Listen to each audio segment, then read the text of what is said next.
Hello दोस्तों, आप कैसे हो? भगवान की कृपा से आप सब अच्छे होंगे। आज आपके सामने पुनः कुछ दिनों के बाद आपके साथ जुड़ने का मौका मिला है। आज मैं आपके राजस्थान जी को लेकर कुछ क्वेश्चन लेकर आया हूँ, जो हम साथ साथ सॉल्व करेंगे और जो आगामी परीक्षाओं में पूछे जाएंगे तथा पिछली परीक्षाओं में जो पूछे गए थे उन क्वेश्चनों को हम यहाँ चर्चा करेंगे। दोस्तों आइए हम इन क्वेश्चनों को सॉल्व करते हैं। पहला क्वेश्चन दोस्तों इस प्रकार है, आज़ादी से पहले राजस्थान का क्षेत्र कहलाता था। दोस्तों आज़ादी से पहले राजस्थान का जो क्षेत्र है वो कहलाता था राजपूताना, संयुक्त प्रांत, मध्य प्रांत, बंग प्रदेश। दोस्तों सबसे पहले आज़ादी से पहले राजपूताना जिसने कहा वो अकबर था, और आज़ादी से पहले राजपूताना के नाम से ही जाना जाता था। तो इसका पहला राजपूताना सही है।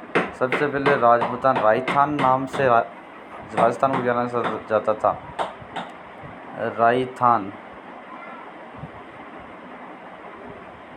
राजस्थान के नाम से जाना जाता था, बाद में राजस्थान नाम पड़ा। दोस्तों राजस्थान शब्द का जिसमें उल्लेख है, जैसे शिलालेख है बसंतगढ़ शिलालेख जो सिरोही से प्राप्त हुआ है, और दूसरा जिस पुस्तक में राजस्थान शब्द का उल्लेख है वो पुस्तक का नाम है दोस्तों उद्योधन सूरी की किताब है कुल्लेमाला ग्रंथ, उसमें राजस्थान शब्द का उल्लेख है। दोस्तों अगले क्वेश्चन की ओर बढ़ते हैं। दोस्तों दूसरा क्वेश्चन है, राजस्थान के इतिहास के प्रणेता कहे जाते हैं। दोस्तों राजस्थान इतिहास के प्रणेता कर्नल जेम्स टोड कहलाते हैं।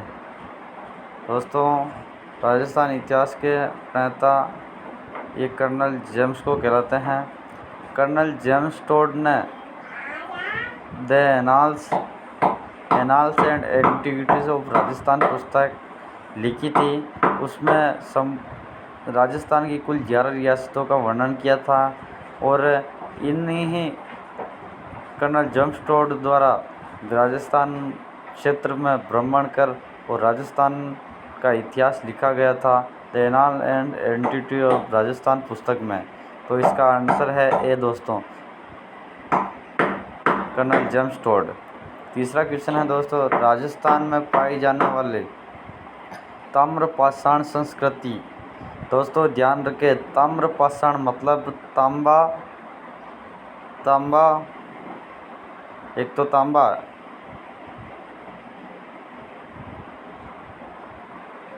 तांबा और पाषाण मतलब तांबा और पत्थर। जिस सभ्यता से हमें प्राप्त हुए हैं वो सभ्यता है दोस्तों आहड़ सभ्यता। आहड़ सभ्यता को ताम्रवती नगरी भी कहते हैं, और धूलकोट इनके उपनाम है, धूलकोट, आयड़ और ताम्रवती सभ्यता। तो पाषाण तथा ताम्र आयड़ सभ्यता से हमें प्राप्त होता है। इसका पहला आंसर सही है दोस्तों। यह आयड़ सभ्यता वर्तमान में उदयपुर क्षेत्र है। आगे क्वेश्चन चलते हैं दोस्तों। आगे क्वेश्चन है, चौथा क्वेश्चन है, राजस्थान का वह स्थल जो हड़प्पा को तांबा की वस्तुओं की आपूर्ति करता था। हड़प्पा वर्तमान में दोस्तों पाकिस्तान में है। पाकिस्तान में दोस्तों, और हड़प्पा किस नदी के किनारे स्थित? सिंधु नदी के बाईं ओर स्थित है हड़प्पा सभ्यता। तो क्वेश्चन क्या है दोस्तों, राजस्थान का वह स्थल जो हड़प्पा के तांबे की वस्तुओं की आपूर्ति करता था। तो दोस्तों यह है बाणेश्वर सभ्यता। ये बाणेश्वर सभ्यता दोस्तों सीकर में है, जो कांतली नदी के किनारे स्थित है। बाणेश्वर सभ्यता को ताम्रवती सभ्यता की जननी भी कहा जाता है। जो कांतली नदी अंतःप्रवाहित नदी है दोस्तों, ये ध्यान रखें। जो हड़प्पा से तांबे की आपूर्ति किया करती थी।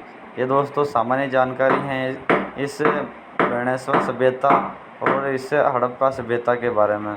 दोस्तों अगला क्वेश्चन चलते हैं।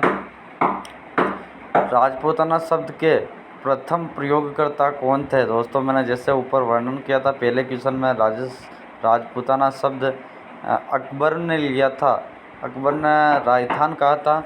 उसने राजपूताना शब्द सबसे पहले जिसने प्रयोग किया था वो थे कर्नल जेम्स टोड। इन्होंने सबसे पहले ऑथेंटिक जिस बुक में किया था, the annals and antiquities of Rajasthan book में इन्होंने सर्वप्रथम इस राजपूताना शब्द का ऑथेंटिक मतलब प्रायोगिक प्रयोग किया था। तो सबसे पहले प्रयोगकर्ता थे कर्नल जेम्स टोड। तो ध्यान दें, अकबर ने राजस्थान कहा था और आज़ादी से पहले जिसने प्रयोग किया था वो कर्नल जेम्स टोड थे।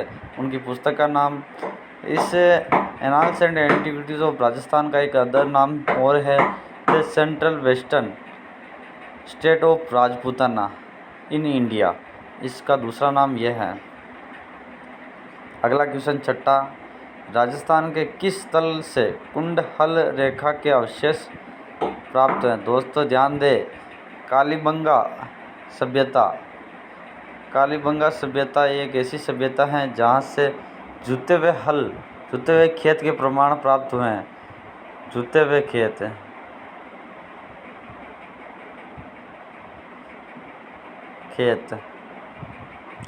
हुए खेत के प्रमाण कालीबंगा से प्राप्त हुए हैं तथा यहाँ से हल मिले थे तथा कुंडे मतलब हल का ही दूसरा रूप है कुंडे, ये मिले थे। दोस्तों इस कालीबंगा सभ्यता की खोज अमलानंद घोष के द्वारा की गई थी। सन 1952 में इसकी खोज की गई थी। इसका जो खनन का कार्य हुआ था वो 1957 तक पूर्ण हुआ था।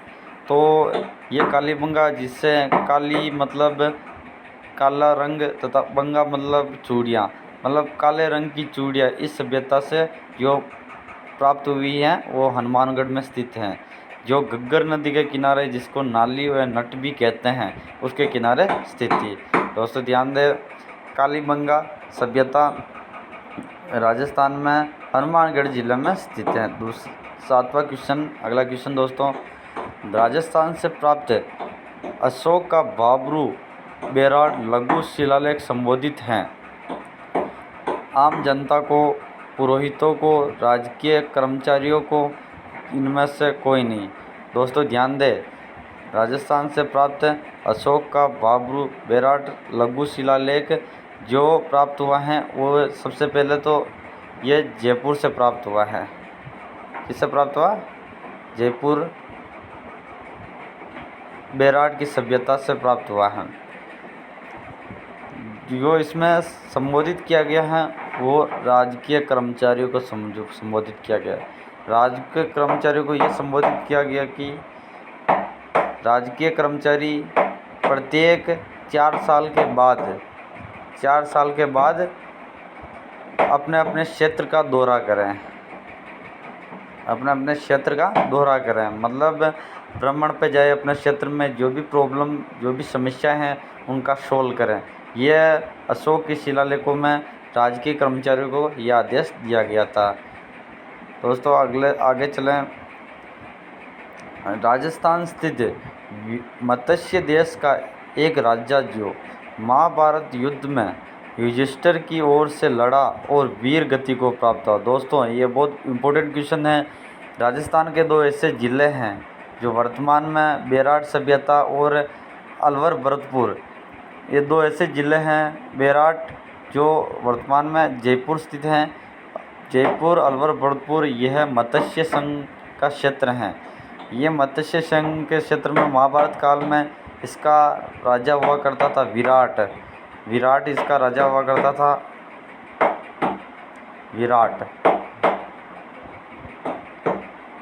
विराट की राजधानी दोस्तों विराटनगर। विराटनगर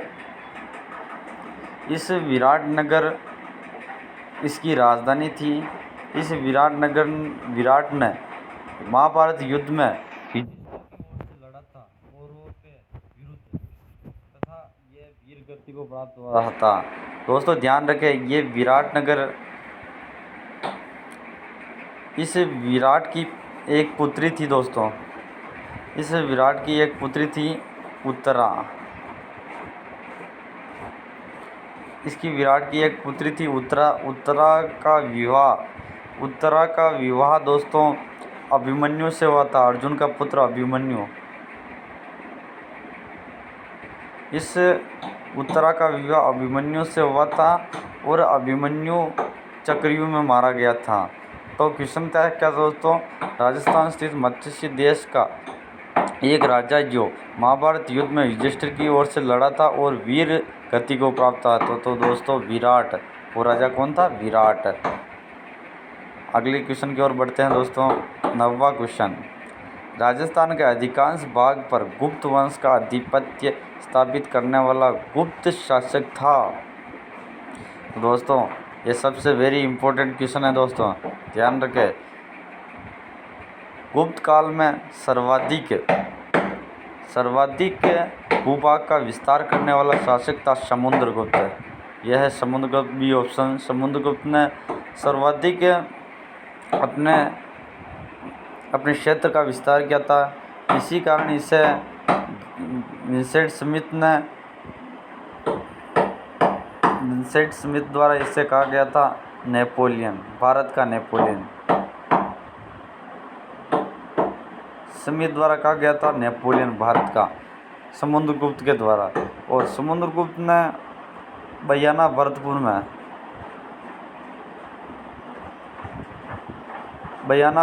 में एक विजय स्तंभ का निर्माण कराया गया था और राजस्थान का प्रथम विजय स्तंभ था बयाना भरतपुर में दोस्तों। इसी समुद्रगुप्त द्वारा बयाना भरतपुर में एक विजय स्तंभ का निर्माण करवाया गया था दोस्तों। इसका आंसर होगा बयाना भरतपुर। अगला क्वेश्चन और लास्ट क्वेश्चन की ओर बढ़ते हैं दोस्तों। राजस्थान का वह स्थल जो पशुपालन के लिए प्राचीनतम साक्ष्य प्राप्त हुआ। दोस्तों राजस्थान का पशुपालन के लिए प्राचीनतम साक्ष्य बागोर, ये बागोर से प्राप्त हुआ। ये बागोर है दोस्तों भीलवाड़ा में।